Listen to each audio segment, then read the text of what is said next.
Abra sua Bíblia em Atos 17, tá? Hoje nós vamos concluir o capítulo 17. Nossos irmãos da live, sejam todos bem-vindos ao Ministério da Oração em Casa. Você que está aqui hoje e veio aprender um pouco da palavra do Senhor, que Deus venha te abençoar grandemente. Maravilhoso Deus, te agradecemos por mais um culto de ensino, Senhor, nesta casa de oração. Tu venha nos dar o entendimento, a sabedoria para ministrarmos a Tua palavra. Eu te peço e te agradeço em nome do nosso Senhor e Salvador Jesus Cristo. Aleluia. O título vai dizer: Paulo prega em Atenas, de 16 em diante, tá bom? Agora Paulo vai chegar num grande centro, querida, para ministrar a palavra de Deus. Naquela época, no primeiro século, havia não somente Roma como um grande centro. Roma, onde ficavam os grandes imperadores, e a Grécia também não vai ficar por baixo. Por quê? Porque através da Grécia, nós sabemos na história, onde tem os grandes escritores, grandes filósofos. Até hoje, muita coisa do mundo grego é entranhada na nossa sociedade também. Muitas coisas também liberam o mundo.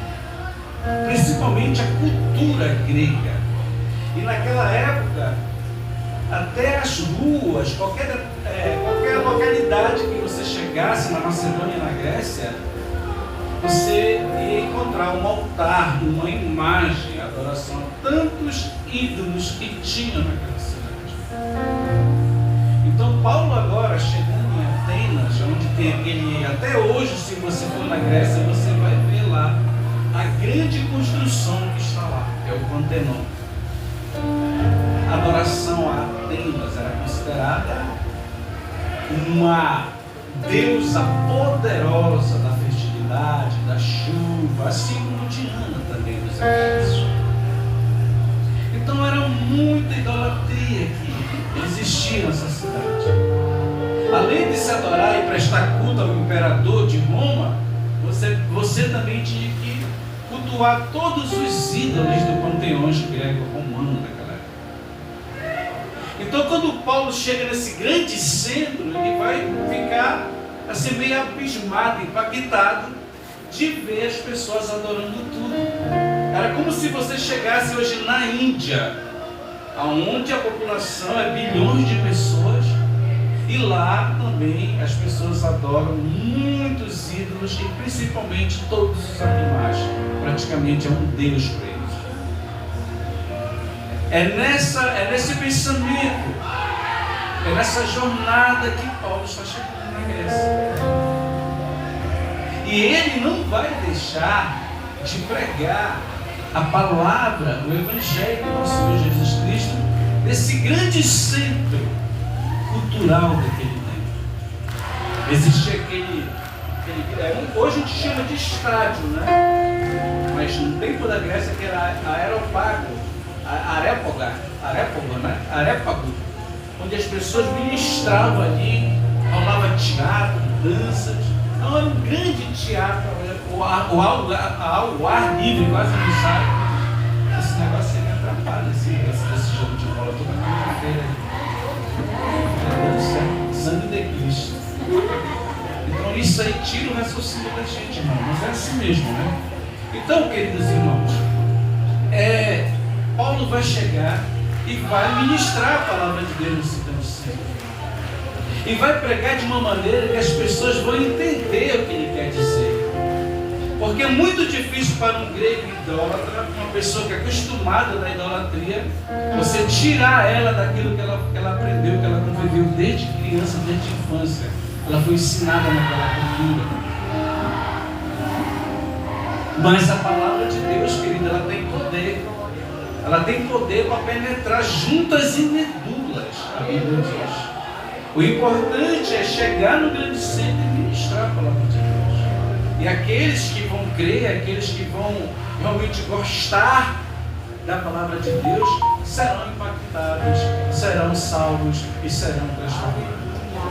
E Paulo não vai perder essa oportunidade de pregar nesse grande centro, nesse grande teatro e falar desse Deus poderoso, desconhecido.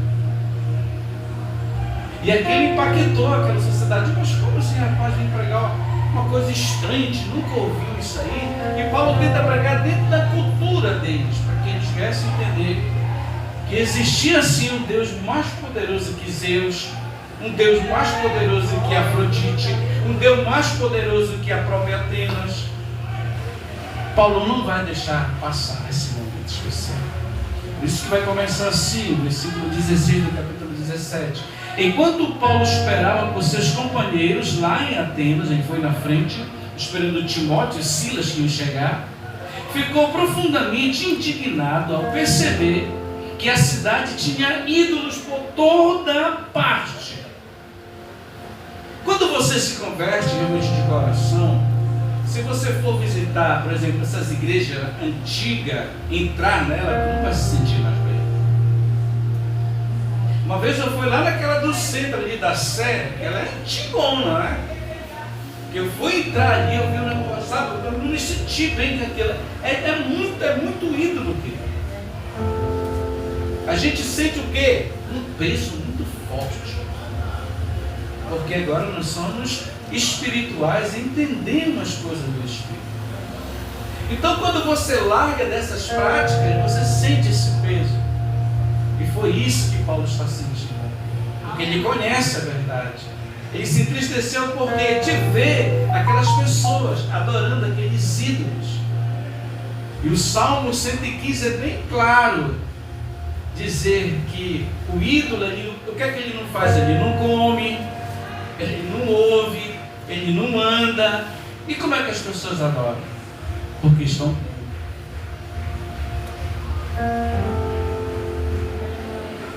As pessoas creem naqueles que veem, né? Mas Jesus falou para Tomé: olha, felizes aqueles que não vão me ver, mas vão crer em mim, Tomé.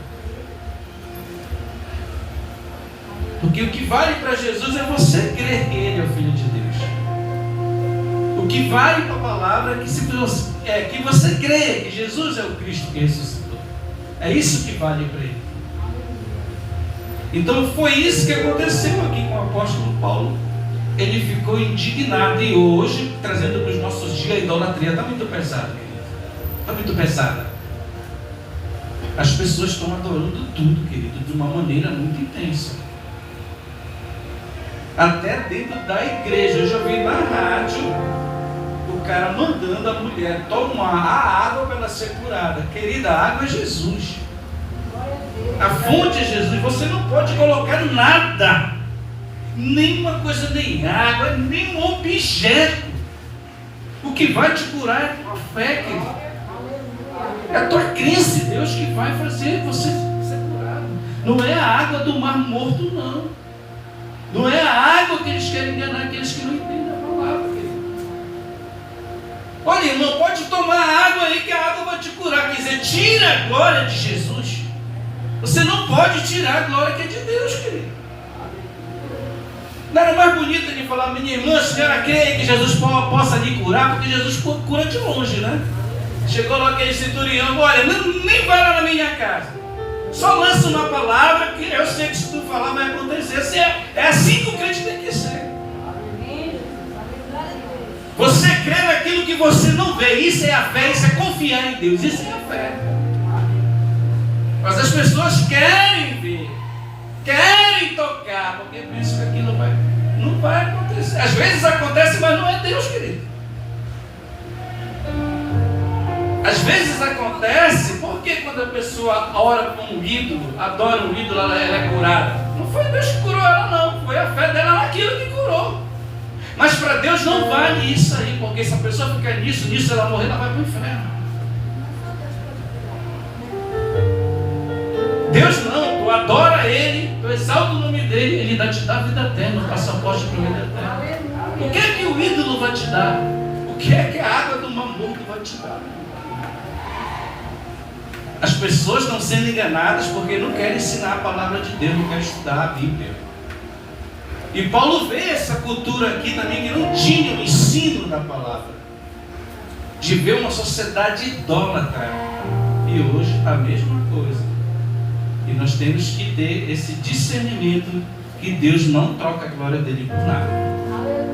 Versículo 17 diz assim: e sobre esse tema dissertava na sinagoga entre os judeus e os gentios obedientes a Deus, bem como na praça principal, diariamente a todos aqueles que ali estivessem.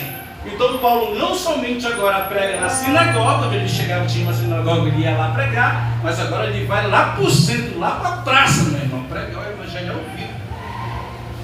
Se hoje você vê as pessoas fazendo culto na rua, é daqui que vem isso aqui, ó. Paulo que inventou esse culto aqui na praça, é por isso que tem hoje todo mundo. Ele é o missionário que Deus levantou mesmo, o top de linha é Paulo. Versículo 18. Então alguns filósofos, epicureus e estoicos começaram a argumentar com ele. Alguns indagavam: o que deseja comunicar esse tagarela? Olha a ousadia dos caras, porque os caras tinham conhecimento forte ali da cultura dele. O que esse cara quer dizer com isso? Pois Paulo lhes pregava as boas novas de Jesus e a ressurreição que eles nunca tinham visto. Falar de ressurreição para essas pessoas era um choque cultural muito forte, porque eles não criam nisso. Não fazia parte da cultura deles. Mas Paulo está lá para levar a palavra. Versículo 19. Por essa razão, o levaram a uma reunião no Areópago, onde lhe questionaram: pode revelar-nos que nova doutrina é essa sobre o qual dissertas? Versículo 20. Pois estás nos apresentando pensamentos estranhos. Eles nunca tinham ouvido a palavra de Deus. E desejamos compreender o significado de tais ideias. Paulo era tão sábio, tão inteligente, que ele começa a pregar numa linguagem que eles vão entender, eles vão questionar, mas mesmo assim Paulo vai pregar. E muitos vão crer, querido. Era isso que valia para ele. É isso que vale para o Evangelho. Aonde a gente vai ministrar a palavra de Deus, muitos vão crer e muitos não vão crer. Mas ela tem que ser pregada, porque naquele grande dia a pessoa não pode dizer: mas ninguém pregou para mim. Se ninguém pregou para ti, até a natureza revela a glória de Deus. É por isso que onde tem povos não alcançados, que o Evangelho não vai chegar lá, a glória de Deus, a natureza de Deus revela a glória de Deus. E se a pessoa dá glória para o Criador, naquele grande dia, Deus vai ressuscitar ela, vai salvar ela. Por isso que o homem é indesculpável. Porque a natureza, tudo que tem no céu, no universo, revela a glória de Deus.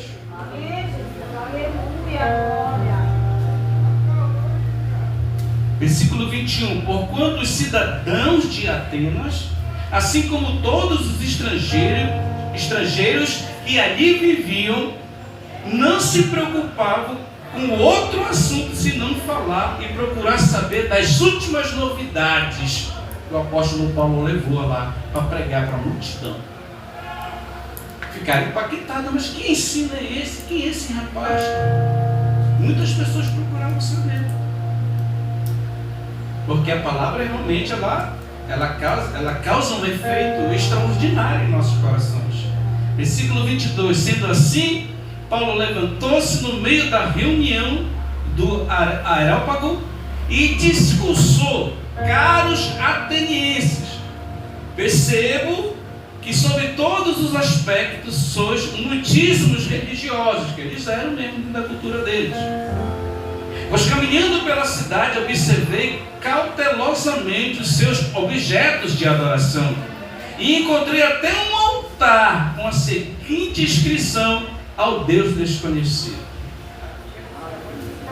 Paulo vai pegar esse altar, esse Deus desconhecido que eles não conheciam, para encaixar agora Jesus Cristo, para que eles viessem entender a mensagem do Evangelho.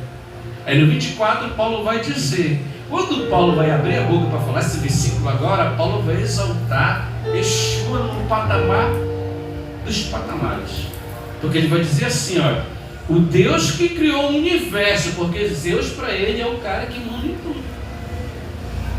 Zeus é o dono do universo, ele que criou tudo. E Paulo está dizendo: olha, negativo, tem um Criador aqui, o verdadeiro.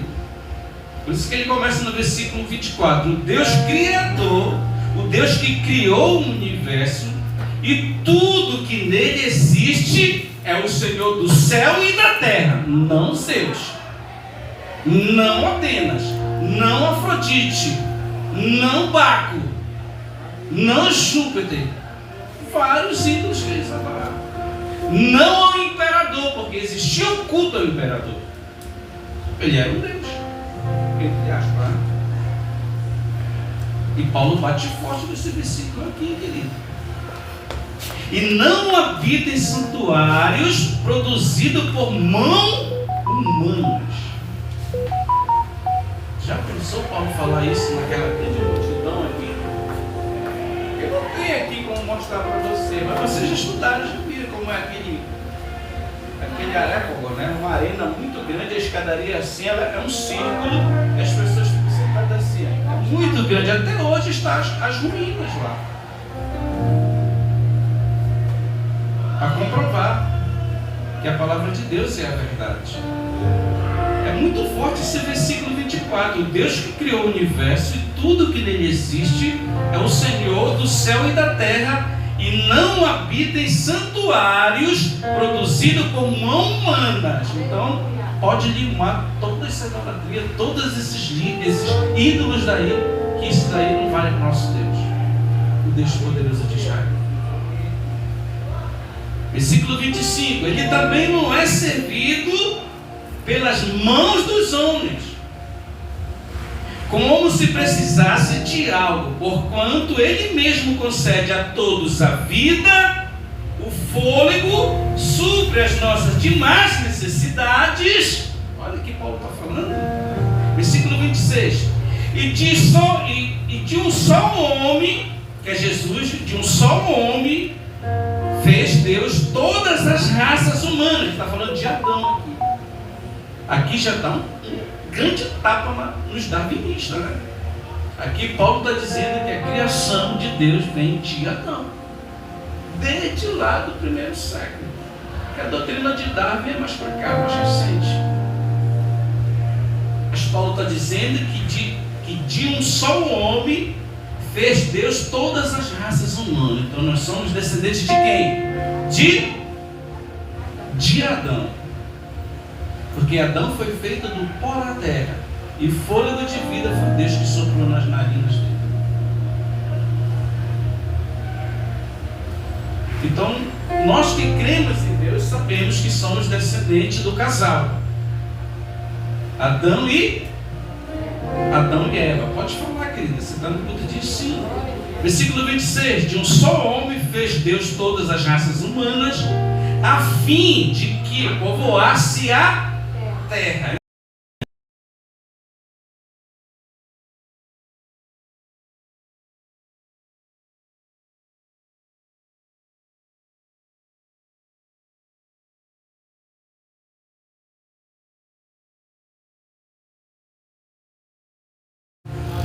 E muito além agora. A intimidade, eu quero, a qualquer momento você fala com Deus. É no trânsito, é no ônibus, é dormindo, você dorme, em qualquer momento você pode falar com Deus. É você e Deus. Mas vem daqui. De um só homem Deus fez todas as raças humanas, a fim de que povoasse a terra, havendo determinado previamente as épocas e os lugares exatos onde deveriam habitar, que foi o Éden. Deus deu o Éden para Adão e Eva, e lá era o paraíso. Mas como eles pecaram, Deus expulsou eles do jardim do Éden e colocou um anjo lá que está guardado até hoje, a árvore da vida. É daí que nós viemos, querido. Isso aí nós temos que crer. Porque hoje, se você chega numa universidade, não é essa a doutrina que é pregada lá. Lá é pregado o darwinismo, que o homem veio do macaco. E eu não sou macaco, eu sou o pastor Luiz Gleide, sou descendente de Adão. 27. Deus assim procedeu para que a humanidade o buscasse, a intimidade do homem com o seu Criador. Nada, querido, só existe um mediador. Por isso que o cristianismo é uma religião exclusivista de Deus, porque foi Ele que estabeleceu, não foi o homem. Deus assim procedeu no versículo 27 para que a humanidade o buscasse e provavelmente, como que tateando, o pudesse encontrar. Assim, de fato, não esteja distante de cada um de nós. Esse sempre foi o objetivo do Senhor. Por mais que a humanidade caiu ali entre Adão e Eva, mas Deus sempre quis a gente perto dele. Quando você vai estudar a Bíblia, Deus sempre busca do homem, querido. Deus sempre busca para que o homem venha adorar Ele, e entender Ele e fazer a vontade do Senhor nessa terra. O que foi que aconteceu quando o povo sai do Egito? O que foi que Deus falou? Olha, vocês vão sair do Egito, eu vou tirar vocês para vocês me cultuarem no deserto. E aí Deus manda Moisés construir toda aquela igreja que era montada no deserto. Eram os levitas e os sacerdotes que montavam toda aquela igreja, que é o tabernáculo, que foi a primeira igreja do deserto. Para que Deus fez isso? Para se aproximar do povo dele. O sumo sacerdote entrava lá no Santo dos Santos e Deus descia ali para abençoar o povo. Então a vontade de Deus sempre foi aproximar você e dele, querido. A gente está perto dele. É por isso que Paulo está falando que não precisa daqueles ídolos, porque existe um Deus invisível e desconhecido, que é pela fé. Você não vê, mas você crê. Você vê o vento, mas você sabe que o vento existe, não é isso? É a mesma coisa a Deus. Você não vê Deus, mas sabe que Ele existe. E como é que eu sei? O Espírito Santo de Deus, que habita dentro de ti. Hoje até santuário do Espírito Santo de Deus. E quando tu busca Ele, Ele fala contigo. Ele fala com o teu coração. Aquela voz que fala lá no teu coração, faz isso, não faz isso, é o Espírito Santo. A pessoa precisa trabalhar isso dentro dela para saber a vontade de Deus. Aí quando tu está sensível, tu entende. Entendeu? O Espírito Santo te dá direção. É uma voz que fala dentro da gente: olha, não faz isso. É o Espírito Santo. Olha, vai lá. É o Espírito Santo que fala dentro da gente, querido. É porque a gente tem que estar sensível para entender essas coisas de Deus. Acho muito lindo isso aqui. Deus procedeu para que a humanidade o buscasse e provavelmente com que tateando pudesse encontrar, ainda que de fato não esteja distante de cada um de nós. Ele nunca ficou distante de nós, só basta a gente invocar Ele. Porque as pessoas estão invocando os ídolos, as pessoas estão invocando aquilo que não é para elas invocarem. É Deus, querido. Que Deus? Existem vários deuses, mas só existe o verdadeiro. O verdadeiro Deus é o Deus de Abraão, Isaac e Jacó. O que foi que o Senhor falou para Moisés lá na sarça ardente? Senhor, quando chegar lá na frente de Faraó, o que é que o rapaz diz que é o Deus de Abraão e Jacó e do céu? O grande eu sou. Aleluia. Diz, olha, o grande eu sou. Eu sou o que serei no original. Eu sou o que serei, o que você quer que eu seja para você. Olha que ele vai falar no 28. É lindo esses versículos.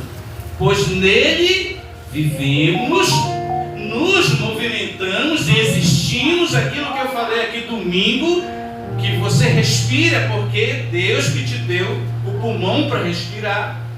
Se você vê, porque Deus que te deu os olhos para você ver. Se você ouve tudo de Deus, você não tem nada, querido. Nós não temos nada, só temos a vida pela misericórdia de Deus, que são muitas. Olha, pois nele vivemos e nos movimentamos. Então cada passo que tu dá, olha, cada passo que tu dá, cada movimento que tu faz na tua perna, meu irmão, isso é Deus. Aleluia, Jesus. Glória a Deus. Tu é a máquina mais profissional do planeta. Nós somos a máquina de Deus, porque nós não precisamos de bateria. Nós somos perfeitos, querido. Quando Ele puxa o fôlego, acabou. O fôlego nosso é a bateria espiritual, que é o fôlego de vida. Olha, pois nele vivemos, versículo 28, nos movimentamos e existimos, porque é Ele. Então dê a glória para Ele. Não dê a glória a ninguém. Aleluia, Deus. Isso é forte demais, querido. Essa palavra. Cada passo que tu dá, querido, olha, cada movimento. Tu lembra quando uma pessoa se acidenta, o que acontece com ela? Ela não consegue, para ela dar um passinho, não é uma dificuldade, é uma terapia que o cara passa 50 anos para dar um passinho. Olha a glória que tu está. Isso aqui é Deus, querido. É isso que Deus quer que nós entendemos e glorificamos. Tudo que tem em nós é dele. É para a glória dele. Pois nele vivemos, nos movimentamos e existimos, como declaram alguns de vossos poetas, porquanto dele também somos descendentes. Versículo 29. Portanto, considerando que somos geração de Deus, não devemos acreditar que a divindade possa ser semelhante a uma imagem de ouro, de prata ou de pedra esculpida pela arte e idealização humana, querido. Jamais. A pessoa falou para aqueles filósofos, só um cara crânico ali. Descendente de quê? De Aristóteles? De Platão? Plutão? Só fera, querido. Só fera. E Paulo não está dando de pregar. Paulo aqui está pregando só para intelectual, querido. Os caras que têm um conhecimento profundo ali da cultura grega. Mas ele está pagando na mente, portanto, considerando que somos geração de Deus, não devemos acreditar que a divindade possa ser semelhante a uma imagem de ouro, ou prata, ou pedra esculpida pela idealização de uma pessoa que fez. A idolatria é um dos pecados que mais desagrada a Deus, porque você tira a glória dele. Você tira a glória que é para Ele, para o Criador que te criou, que te fez, que te colocou lá no útero do teu mãe. Foi o que ele falou para Jeremias: rapaz, eu te conheço antes de nascer. Vai, tipo, Senhor, não passa, meu amigo, eu te conheço, que tu nem existe, eu te conheço. A gente sempre está contestando, né? A gente é assim, a gente é murmurão, querido. O ser humano é complicado. Versículo 30. Em épocas passadas, Deus não levou em conta essa falta de sabedoria, mas agora ordena que todas as pessoas, em todos os lugares, cheguem ao quê? Ao arrependimento, porque Jesus, o Messias, já tinha vindo. Já tinha vindo, já tinha ressuscitado, agora tinha que pregar isso no mundo. E até hoje tem que ser assim, esse é o verdadeiro evangelho. O resto é enganação para furar. Versículo 31. Porque determinou um dia em que julgará o mundo com rigor de sua justiça, por meio do homem que para isso estabeleceu. E quanto a isso, ele deu provas ao ressuscitá-lo dentre os mortos. Paulo está dizendo: olha, eu estou pregando aquele que foi lá em Jerusalém, que sofreu, que padeceu, que foi humilhado, que cuspiram nele. Ele morreu, mas ele ressuscitou e está na glória. Esse é o Deus poderoso. Esse é o verdadeiro Deus. Porque Zeus nunca viu ressuscitar. Cadê Zeus? Só está na mente das pessoas. Cadê Artemis? Cadê Afrodite? Cadê esse povo? Mas Jesus, todo mundo sabe quem é Jesus, querido. É o nome sobre todo nome no planeta Terra, é Jesus. É o cara que tem mais seguidores no planeta Terra, é Jesus. 2 bilhões de pessoas, querido. É muita gente, né? Vamos ganhar mais 1 bilhão para Jesus aí, nossa geração. Então aqui ele está dizendo que há uma justiça naquele grande dia, que ele vai julgar todas as pessoas, porque só ele conhece quem é quem.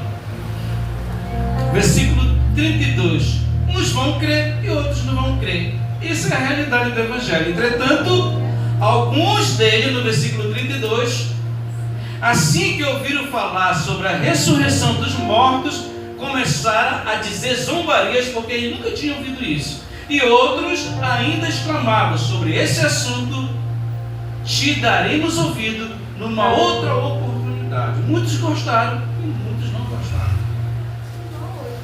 Igual hoje, você vai pregar para uma pessoa que foi criada numa cultura desde lá de criança, ela não vai receber, mas deixa lá a mensagem. Aí vai ter pessoa lá que vai receber, e só recebe quem abre o coração do Espírito Santo de Deus. A Bíblia diz que o Espírito Santo de Deus é como um vento, que é a ruach no original, o pneuma no grego. Ele fica aqui igual o vento desse ventilador. O Espírito Santo, olha, ele fica. Eu estou pregando aqui, o Espírito Santo está aí, está na internet, em vários corações que tem chegado. Eu estou pregando aqui, ele está lá. E aqueles que receberam a palavra vão lá e entram. É a semente. Glória a Deus. Isso é tremendo, né? Versículo 33. Depois dessas palavras, Paulo se retirou do meio deles. 34. Aconteceu, porém, que alguns homens se juntaram a Paulo e creram. Entre eles estava Dionísio. Olha, ele ganhou uma alma. O que valeu aqui? Paulo nem ia para Atenas ficar lá para pregar, não. Ele estava de passagem, ele ia lá para outra região. É por rumo de Tessalônica para ali pregar. Era para lá que Paulo ia, estava esperando Timóteo. Mas quando ele teve essa oportunidade, ele deixou a mensagem. E Dionísio aqui creu, aceitou. Aleluia, Deus. A Bíblia diz que só há festa no céu quando o quê? Quando um pecador o quê? Se arrepende. Então valeu. Então valeu, querido. E aconteceu, porém, que alguns homens se juntaram a Paulo e creram. Entre eles estava Dionísio, membro do conselho do Areópago, e uma mulher chamada Damaris, com eles e algumas outras pessoas. Então foram muitas pessoas alcançadas, meu filho. Não foi só Dionísio, não, foi Damaris. Olha, daqui que veio o nome da cantora Damaris, dessa mulher aqui. Então, para você ver como foi tremenda essa pregação em Atenas, num grande centro cultural. Aleluia, Deus. Para multidões ali para ouvir Paulo, e ele mandou Paulo ali, não teve medo. Ele vai sofrer muitas perseguições, mas a mensagem ficou lá. Muitos creram e receberam a palavra de Deus. A igreja começa a explodir todo o território da Grécia, de Roma. A igreja começa a crescer, querido. Porque é isso que Deus quer. Vamos ficar de pé até aqui e bate palma para Jesus. Vou orar, vamos terminar esse culto, tá? E já vamos aos nossos lares. Vai ter caldeirada. Vai ter uma caldeirada aí, vai? Ai, Oh, abençoada. Sangue de Cristo, pega fogo. Vamos lá, Jesus. Maravilhoso Deus, te agradecemos, meu Pai, pela tua palavra, por mais um culto de ensino nesta casa de oração. Somos gratos a ti, meu Pai, por cada louvor, por tudo que foi dito aqui, Senhor, através dos louvores, através da palavra. Nós queremos acreditar nessa noite e ainda mais, Senhor, ter a certeza que tu, meu Deus, é o Deus poderoso de Israel, que é o Deus soberano dessa terra, o Deus que conhece o som dos nossos corações. Que para ti, Senhor, não importa cultura, não importa as religiões desse planeta Terra. O que importa para ti é que a tua palavra venha a ser ministrada, que a tua palavra venha a ser pregada, para que teu Espírito Santo ali toque em corações, que as pessoas venham te conhecer e venham se converter e ali fazer uma grande obra naquela região. Nessa noite nós aprendemos, meu Pai, que tu é um Deus soberano, que tu tem os teus planos de levar a tua palavra a qualquer lugar, Senhor, que assim tu desejas. E tu nos ensinou nessa noite que não devemos ter mediadores, que não devemos colocar nada, nem objeto, nem água, nem ídolo, nem nada, Senhor. Nada, é somente aquela fé, somente crer em ti. Não precisamos de nada, Senhor Jesus. Só precisamos ter fé em nosso coração. Só precisamos crer que Tu és o Filho de Deus, que Tu és o Deus soberano de Israel, que abriu o mar vermelho. Tu é o Deus, Senhor, das profundezas desse universo. Tu é o Deus, Senhor, que realiza, Senhor, sonhos. É o Deus que realiza obras maravilhosas em qualquer cultura desse planeta Terra. Tu vem nessa noite, Senhor, com essa palavra, falar aos corações dos nossos irmãos que ainda não conhecem, meu Pai. Quem sabe estão adorando os ídolos, quem sabe estão adorando um artista, um jogador de futebol. Não precisa disso. Só basta a gente reconhecer o talento da pessoa. Elogiar não é pecado, mas não podemos ter essas pessoas como ídolos para a nossa vida, para a nossa casa, para a nossa família. É só apenas reconhecer o talento de um irmão, Senhor. Não deixa, meu Pai, que os nossos corações se envaidecer para a idolatria. E aqueles que estão no campo da idolatria, meu Pai, que não conhecem ainda a Tua palavra, que eles venham ser libertos, que eles venham, Senhor, conhecer, ler a Bíblia, meu Pai, teu encontro verdadeiro contigo, para que Tu venha abrir os seus pensamentos. Muitos, meu Pai, receberam a palavra nessa região, uma região idólatra, uma região, Senhor, de uma cultura muito forte, aguerrida, meu Pai. Mas a Tua palavra foi lá e furou os corações, tocou os corações com Teu Espírito Santo. E é assim que Tu faz, meu Pai. Essa palavra vem alcançar, Senhor, através da nossa vida, através das redes sociais, através das vidas que estão aqui nesse culto, meu Pai. As pessoas que precisam ser alcançadas através da Tua palavra. A glória é para Ti, meu Pai. A honra, a glória, o poder, a majestade. Meu amado irmão, a hora que você quiser falar com Deus é muito simples. Diz que tu crê que Jesus Cristo é o Filho de Deus. Você se ajoelha no teu quarto, fecha a tua porta e fala com Ele em secreto, que Ele ouve em secreto os teus pedidos, as tuas intercessões. Deus quer intimidade, querido, da criatura com o Criador. Não se deixe enganar pelas vãs doutrinas, não se deixe enganar pelos falsos ensinos, não se deixe enganar pelos falsos profetas. É a palavra de Deus que liberta, é a palavra de Deus que sara, é a palavra de Deus que cura, é a palavra de Deus que liberta, é a palavra de Deus que abre porta, é a palavra de Deus que faz tudo, porque Ele é a palavra, Ele é o verbo, Ele é o ungido de Deus, Ele é o Mashiach, Ele é o Deus soberano dessa terra.